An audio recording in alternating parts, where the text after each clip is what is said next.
Hi again, guys. It's Virginia here in Fergus, Ontario, and Quilt Cozy. I just wanted to pick up where I left off a minute ago. I have now pinned, so right sides together. I have now pinned these pieces of binding that I made all the way along, and I'm going to take it over to the sewing machine and I'm going to sew it. I'm sewing it in this fold right exactly in that fold.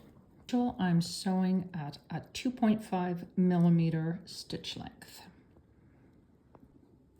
I should mention for this project I am using my walking foot because I'm going through a little bit of fabric. I've got flannel, I've got insulated batting, and I've got cotton. So the walking foot is very helpful. Press the foot down, kneel down, again right in that fold mark, a couple stitches forward, and a couple stitches back. I just speed up my okay, and go. Taking my pins out as I go.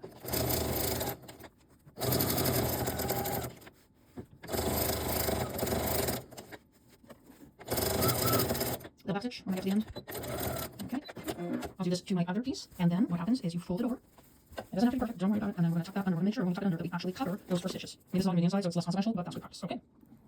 Okay, I have sewn this onto the outsides, and now I am on both pieces done. And now I am going to turn it over, and it doesn't matter. It absolutely does not matter if this is perfect or not. What does matter is that when I turn it over and sew it, I need to just push that back a little bit such that I am covering. You see those stitches there? I don't want to see those. We want that to be covered. So without not pulling, you don't want to do that, but just gently tucking that over and pinning that to be sewn.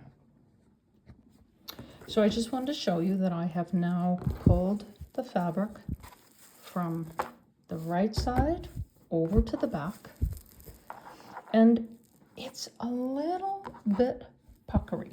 See that? There's a few little puckers. So I'm going to release some of this fabric. I have room, right? I do, because I cut myself a nice 3-inch width. So I have the room, and I don't want this thing to look puckered at the end. So I'm just going to roll that back a little bit, tuck it over, pin it in place, and the fabric can be more relaxed and no puckers. So again, I should mention, everything I'm doing here is going to be on the inside of the hot water bottle cover, so nobody will ever see it. But it is very good practice to do this and do it right. It's a lot harder to fix something once it's been sewn. So take the time to pin it if you need to. Be critical at this stage because it's easy to undo it, you know? Step away, get a drink of water, get a cup of tea, do whatever you want. Break for the day if you're done, if you've had enough. Like this, okay, I'm done now, today, I'm done, that's it. It's much easier to fix it at this stage rather than once you've sewn it and then you look at it later and you go, oh my God, it's bugging me. I wish I had taken the time to do it right at the pinning stage. Like here, I'm finding that's a little bit skimpy. There, I can see those stitches. It's a little bit puckered. So I just release it a bit. You can always wet your fingers to manipulate that fabric a little bit.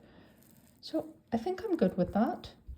And I'm going to take a note for my own advice, and I'm going to quit for the day, and I'm going to have a nice cup of tea. And I thank you once again for joining me here at Quilt Cozy. And next video, I will show you how I put this whole thing together. This is a really great tutorial by this clever lady, Heather Birkin. You will find her online. This is her pattern, and I have used it over and over and over again. My one suggestion would be, this is her template, and I actually cut my fabric a 1/2 inch wider, bigger, all the way around. I add a 1/2 inch seam allowance because when you're manipulating the hot water bottle, see if I can find, yes I can. Here's the one that we use all the time, and it's phenomenal. But when you're manipulating it and it's full of the water, it's a little tricky to get in there, right? And this one, actually, I made a little bit bigger. So my only tiny suggestion on top of Heather's awesome pattern is just to make it a little bit bigger so you're not struggling with it. Okay, have a wonderful day. Thanks, everybody. Bye-bye.